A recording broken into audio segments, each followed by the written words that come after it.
नमस्कार साथियों, स्वागत है आप सभी का बीपीएससी स्टडी आईक्यू चैनल पर। मेरा नाम है अभिषेक और आज बिहार की खबर में हम बात करने वाले हैं एक बहुत अच्छी खबर की, जो कि आई है सरकार की तरफ से, और वो ये है कि भारत ने रिन्यूएबल एनर्जी कैपेसिटी में एक नया मुकाम हासिल किया है। नवीकरणीय ऊर्जा स्रोतों में बहुत ही एक अच्छा मुकाम हासिल किया है। जानेंगे कि ये क्या है, कितनी एनर्जी कैपेसिटी जो है वो रिन्यूएबल एनर्जी से जनरेट हो रही है इस टाइम पे इंडिया में, और आने वाले जो लक्ष्य हैं भारत के वो कैसे पूरे हो सकते हैं फ्यूचर में। डेटा वाइज आने वाले एग्जाम्स में ये चीज़ काफ़ी इंपॉर्टेंट है।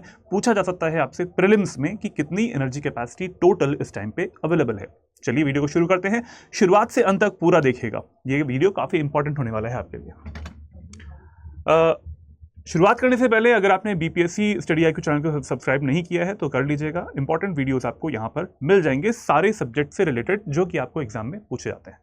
चलिए टॉपिक स्टार्ट करते हैं, और टॉपिक में ये न्यूज़ है, पीआईबी की न्यूज़ है ये। India's renewable energy capacity hits new milestone, एक नया मुकाम हासिल किया है। जानते हैं कि क्या है ये।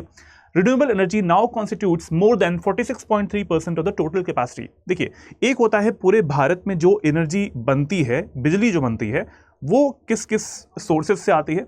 कोयले से आती है, डीजल से आती है ना, नवीकरणीय ऊर्जा स्रोत होते हैं उनसे आती है, सौर ऊर्जा भी है। तो जो टोटल कैपेसिटी है सारे प्लांट्स की, एवरीथिंग सब कुछ मिला के, थर्मल पावर प्लांट्स हैं, न्यूक्लियर पावर प्लांट्स हैं, हाइड्रो इलेक्ट्रिक पावर प्लांट्स हैं, पन विद्युत परियोजना जिसको बोलते हैं, सब कुछ मिला के बनता है 100%। उस 100% का 46.3% जो है वो कौन दे रहा है? रिन्यूएबल एनर्जी इस टाइम पे आ रही है। That is a very good step.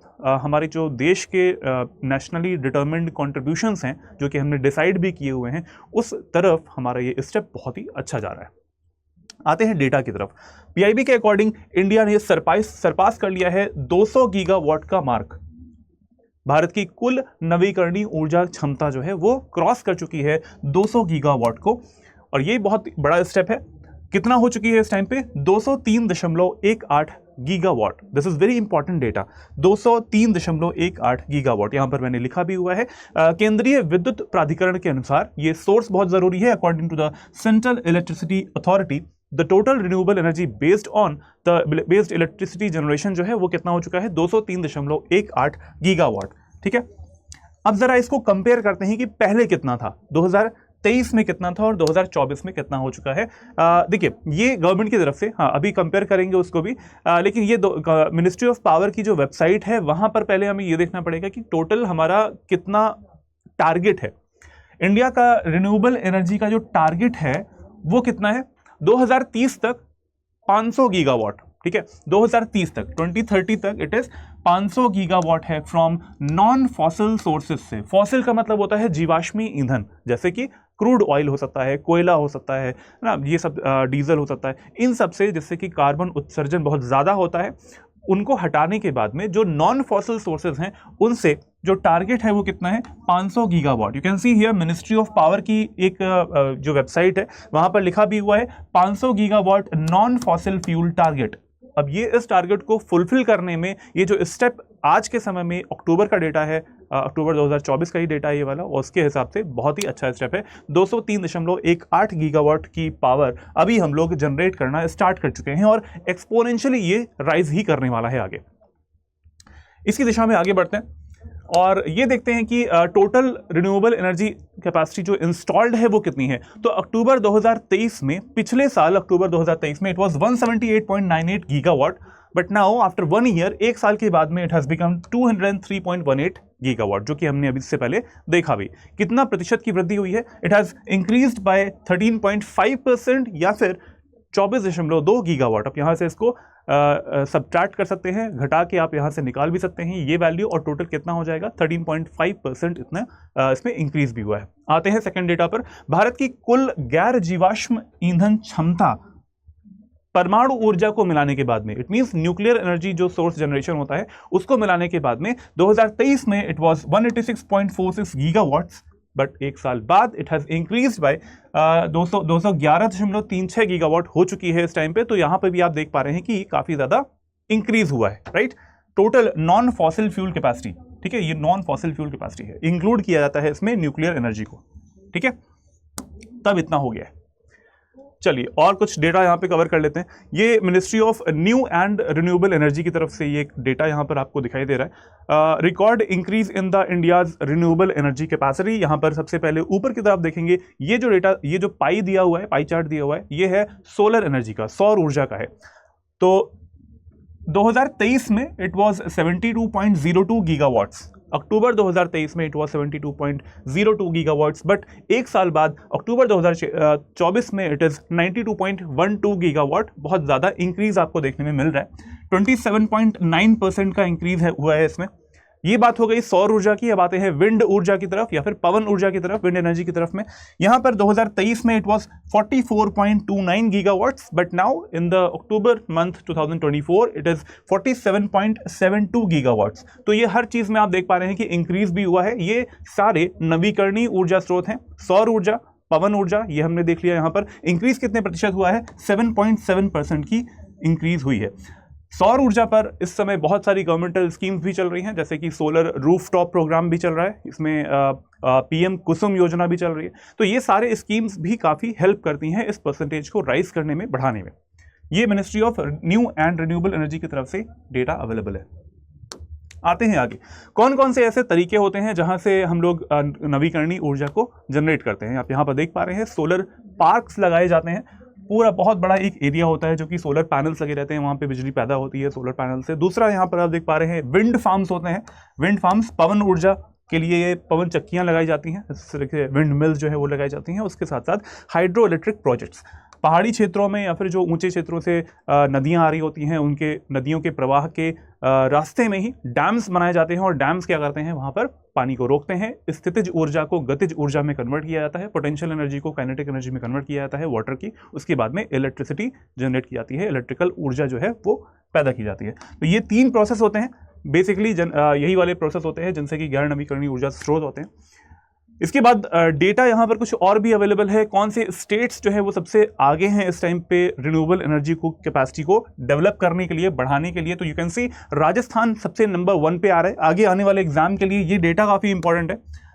Rajasthan देता है 29.98 गीगावाट की एनर्जी कैपेसिटी इसके पास है, इतना वो पैदा करता है, जनरेट करता है। दूसरे नंबर पे आता है गुजरात, 29.52 गीगावाट्स। बहुत ही एक कह सकते हैं कि कंपटीशन बना हुआ है इन दोनों में, लगभग थोड़ा सा ही अंतर बचा हुआ है गुजरात और राजस्थान में। फर्स्ट नंबर पे लेकिन आता है राजस्थान, ध्यान दीजिएगा, it can be asked in the upcoming examinations. Second number पे आता है गुजरात। ये कब तक का डेटा है, अक्टूबर 2024 तक का डेटा है। आगे आने वाले एग्जाम्स में यहाँ तक का डेटा यूज कर सकते हैं वो लोग एग्जाम पे। तमिलनाडु थर्ड नंबर पे आता है 23.70 गीगावाट्स पर, और उसके बाद में आता है कर्नाटक 22.37 गीगावाट्स के साथ में। तो फर्स्ट, सेकंड, थर्ड, फोर्थ आपको क्लियर हो गया। फर्स्ट, सेकंड याद रखेंगे, थर्ड तो तमिलनाडु है। 3 याद कर लीजिए, उतना सफिशिएंट है। तो ये वैल्यूज भी क्लियर हो गई है सबको। 22.37 के साथ में कर्नाटक आता है नंबर 4 पे। फर्स्ट पे राजस्थान है, सेकंड नंबर पे गुजरात आता है, थर्ड नंबर पे तमिलनाडु। फर्स्ट, सेकंड, थर्ड याद कर लीजिए, दैट इज सफिशिएंट। आगे बढ़ते हैं, कुछ डेटा यहां पर भी है। इंडिया की टोटल इलेक्ट्रिसिटी जनरेशन जो कैपेसिटी है वो कितनी है, 452.69 गीगावाट। 452.69 गीगावाट ये है भारत की कुल बिजली उत्पादन की क्षमता, टोटल थर्मल मिला के, नवीकरणीय मिला के, गैर नवीकरणीय मिला के, सब कुछ मिला के। नेक्स्ट आते हैं यहाँ पे, इसमें अगर हम जीवाश्मी ईंधन के साथ में जो पैदा होती है बिजली उसको हटा के देखें तो सोलर पावर, सौर ऊर्जा से कितनी होती है, 92.12 गीगावाट। विंड पावर से कितनी होती है, इट इज़ 47.72 गीगावाट्स। उसके बाद में आते हैं हाइड्रो पावर, जो कि पन विद्युत परियोजनाएं होती हैं, उनसे जनरेट होती है 46.93 गीगावाट्स। और कुछ लघु परियोजनाएं भी होती हैं, लघु जल विद्युत परियोजनाएं भी होती हैं, उनसे होती है 5.01 गीगावाट्स। 4 ये हो गई। 5वीं बहुत इंपॉर्टेंट है इस टाइम पे, गवर्नमेंट का इस पे भी फोकस है, बायो पावर, बायोफ्यूल्स और बायोगैस एनर्जी जो होती है वो कितनी है, 11.32 गीगावाट। तो ये सारी चीजें जो है ये सब किस में आ जाती हैं, नवीकरणीय ऊर्जा स्रोतों में आती हैं, रिन्यूएबल एनर्जी कैपेसिटी को डेवलप करती हैं। ठीक है, बायोगैस और बायो पावर। ठीक है, ये डेटा काफी इंपॉर्टेंट है, ये भी अक्टूबर 2024 तक का ही डेटा है। चलिए आगे बढ़ते हैं। इसी में कुछ और भी चीज़ें हैं, जैसे गवर्नमेंट की तरफ से नेशनली डिटरमिन्ड कॉन्ट्रीब्यूशंस भी डिसाइड किए गए थे, कितने होने चाहिए, क्या होना चाहिए। तो ये है हमारा पेरिस एग्रीमेंट में हमने ये चीज़ डिसाइड करी थी, हर कंट्री ने डिसाइड करी थी कि किस कंट्री का कैसा कैसा कंट्रीब्यूशन रहना चाहिए, चाहे वो कोई डेवलप कंट्री हो या फिर अंडर डेवलप्ड हो या फिर कोई डेवलपिंग कंट्री हो, हर कंट्री अपने हिसाब से कंट्रीब्यूशन करना चाहेगा क्लाइमेट चेंज को कम करने के लिए, रोकने के लिए। और इसके साथ ही ग्लासगो जो समिट हुई थी COP26 की, उसमें भी कई सारे डिसीजन लिए गए थे पर्यावरण में जो भी क्लाइमेट चेंज हो रहा है, जलवायु परिवर्तन हो रहा है, उसके लिए कुछ स्टेप्स लेने के लिए।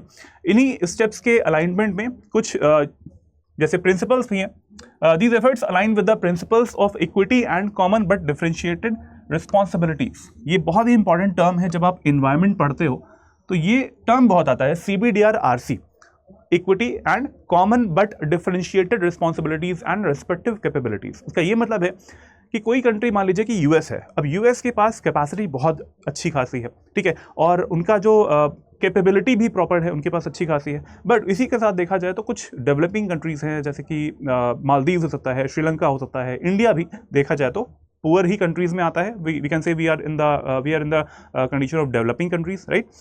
तो डेवलपिंग कंट्रीज के होने के साथ साथ हर कंट्री का अपना अपना एक डिफरेंशिएटेड रिस्पॉन्सिबिलिटी होगी, लेकिन रहेगी, ठीक है, कॉमन रहेगी, सभी देशों की अपनी एक रिस्पॉन्सिबिलिटी है, बट डिफरेंशिएटेड रिस्पॉन्सिबिलिटी है। तो ये बात डिसाइड भी करी गई थी, CBDRRC के अंतर्गत आता है। अपनी अपनी क्षमताओं के अनुसार पे वो अपना काम करेंगे इस कार्बन उत्सर्जन को रोकने के लिए भी, ठीक है, कार्बन न्यूट्रल बनने के लिए भी। भारत ने 2030 तक 2005 के स्तर की तुलना में अपनी उत्सर्जन तीव्रता को 45% तक कम करने के लिए प्रतिबद्ध अपना हुआ है। It means India has committed to reduce its emission intensity by 45% by 2030। 2030 एक बहुत बड़ा माइलस्टोन है और 2030 तक हमें बहुत कुछ अचीव करना है। हमने ये भी देखा कि 500 गीगावाट जो है वो गैर नवीकरणीय ऊर्जा स्रोतों से जनरेट भी करना है। इस टाइम पे 203.18 गीगावाट हो चुकी है और 2030 तक हमें 45% का ये जो एमिशन इंटेंसिटी है उसको रिड्यूस भी करना है। तो ये पॉइंट काफी इंपॉर्टेंट है आगे आने वाले एग्जाम के लिए भी। इसके साथ ही नेक्स्ट पॉइंट है यहाँ पर कि these targets also contribute to India's long term goal of reaching net zero emission by 2070। India ने क्या डिसाइड किया है कि India being a developing country, हम एक विकासशील देश हैं और विकासशील देश होने के साथ साथ हमारा जो नेट जीरो एमिशन का टारगेट है वो 2070 का है। बाकी जो डेवलप्ड कंट्रीज हैं उनका टारगेट कितना है, 2050 तक आता है। तो ये ध्यान रखिएगा, इंडिया के लिए it is 2070 but for developed countries it is 2050, US के लिए 2050 है। तो ये कुछ पॉइंट्स हैं आने वाले एग्जाम्स के लिए, हो सकता है कि ये इंपॉर्टेंट हो जाएं या फिर आपके जो आंसर्स लिखने होंगे मेंस के लिए भी ये पॉइंट्स काफी इंपॉर्टेंट है, राइट, 2070 वाला। चलिए अब इस क्वेश्चन का आंसर देना है आपको। टॉपिक मैंने यहाँ पे आपको समझा दिया है, क्वेश्चन का आंसर दीजिए। क्वेश्चन ये है कि which of the following biomass conversion processes produce biogas from crop residue. जो कृषि के अवशिष्ट होते हैं, अवशेष होता है उससे, फसल के अवशेष होते हैं, निम्नलिखित में से कौन सी बायोमास रूपांतरण की प्रक्रिया फसल अवशेषों से बायोगैस का उत्पादन करेगी। 4 यहाँ पे प्रोसेस लिखे हुए हैं। पहला है पायरोलिसिस, दूसरा है गैसिफिकेशन, गैसीकरण, तीसरा आता है एनएरोबिक डाइजेशन या फिर अवायवीय पाचन, चौथा है यहाँ पे वायवीय पाचन। आपको देना है आंसर कमेंट बॉक्स में, सभी लोग आंसर कीजिएगा। और इस वीडियो का अगर आपको PDF चाहिए तो मेरे टेलीग्राम चैनल से आप डाउनलोड कर सकते हैं, learn and grow with Abhishek. Discussion group पे भी आप ऐड हो सकते हैं और ईमेल आईडी यहाँ पर दी हुई है। You can mail me for any question, कुछ क्वेरी होती है तो आप भेज सकते हैं मुझे। इसके साथ साथ QR कोड को भी आप स्कैन कर सकते हैं और मेरे टेलीग्राम चैनल पर ज्वाइन हो सकते हैं। और इसके साथ ही अगर आप बिल्कुल बेस लेवल से, फाउंडेशन लेवल से तैयारी करना चाहते हैं स्टेट पीसीएस एग्जामिनेशंस की, वो भी इन स्टेट पीसीएस की जो कि यहाँ पर लिखे हुए हैं, तो संकल्प फाउंडेशन बैच 9 में आप एडमिशन ले सकते हैं। AKS लाइव कोड लगाना मत भूलिएगा, जिससे कि आपको मैक्सिमम डिस्काउंट मिलेगा, 12,499 में ये कोर्स मिल जाएगा। सारी चीज़ें इसमें आपको मिलने वाली हैं जो कि आपको स्टेट पीसीएस एग्जामिनेशंस को क्लियर करने के लिए सफिशिएंटली जो भी चीज़ होगी हम आपको प्रोवाइड भी करेंगे। मेरा सपोर्ट पूरा मिलेगा आपको जब आप AKS लाइव कोड का यूज़ करेंगे। इसके साथ ही अगर आपने BPSC स्टडी IQ चैनल को सब्सक्राइब नहीं किया है तो प्लीज़ कर लीजिए, आपके लिए काफ़ी हेल्पफुल होने वाला है। यहीं पर इस वीडियो को समाप्त करते हैं। तब तक के लिए जय हिंद, जय Bharat, take care everyone, good bye. Answer जरूर दीजिएगा जो क्वेश्चन दिया था उसका कमेंट बॉक्स में।